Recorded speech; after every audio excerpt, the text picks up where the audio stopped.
Week 19 is pretty light on two-star pitchers. Let's discuss on Fantasy Baseball Today in 5.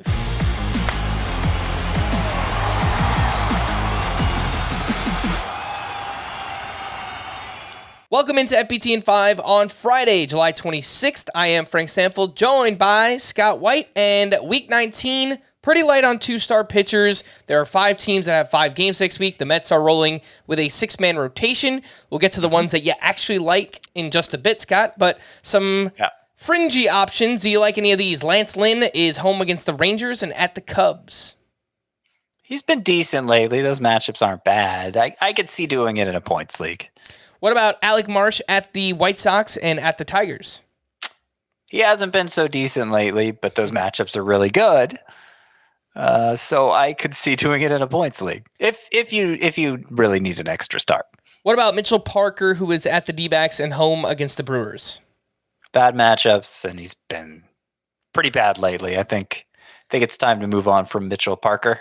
Andre Palante home against the Rangers at the Cubs. I could see him doing okay, ground ball pitcher, but doesn't seem the reward doesn't seem worth the risk. And Yariel Rodriguez has pitched well in July, but he's at the Orioles and at the Yankees. I know the Yankees have struggled lately, but I still think that's a scary matchup, and I would steer clear of Yariel Rodriguez. All right. Who are the sleeper pitchers that you do like for Week 19? All right, well, among the 2-start options, my favorite is Michael Wacha, who seems to make this list every week, 1 start or 2.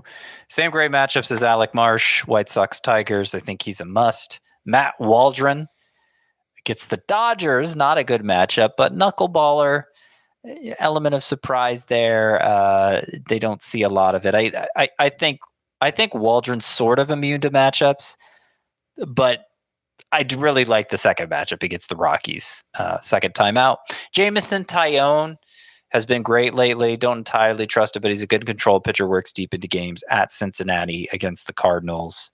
It's pretty good matchups there. Simeon Woods Richardson gets the Mets. Not so great. White Sox, very, very good. And Woods Richardson has done well limiting damage with a high fly ball rate. Jordan Montgomery gets the Nationals and Pirates. Those are 2 pretty good matchups. Apart from the 1 start right before he hit the IL, he's been solid lately. So I think you could try using Jordan Montgomery in a points league. 1 start options. Robbie Ray's the easy one here. He gets he gets the Athletics, which isn't as favorable of a matchup as it used to be. But Robbie Ray just dominated the Dodgers, so I'm not so worried about that. Spencer Schwellenbach gets the Marlins. Andrew Heaney gets the Cardinals, and Brian Bayo gets the Mariners, who have been struggling on offense. What about the hitters for next week? The best matchups, the Orioles, the Braves, the Cubs, the Angels, and the Royals. The worst hitter matchups, the Athletics, Phillies, Red Sox, Marlins, and Dodgers. Scott, who are your sleeper hitters for next week?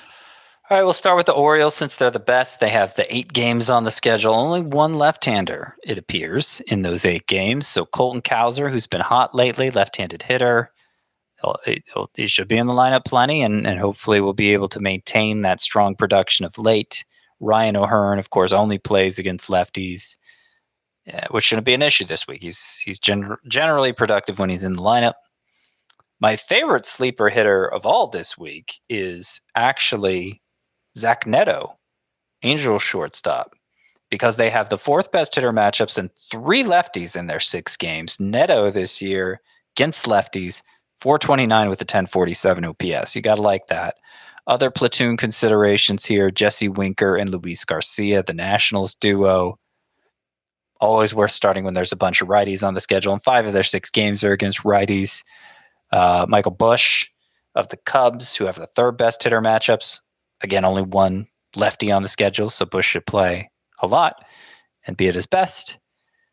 Let's see here. Carlos Santana has been hitting well lately and is especially good against left-handed pitchers. The Twins have 3 of those in their 6 games this week.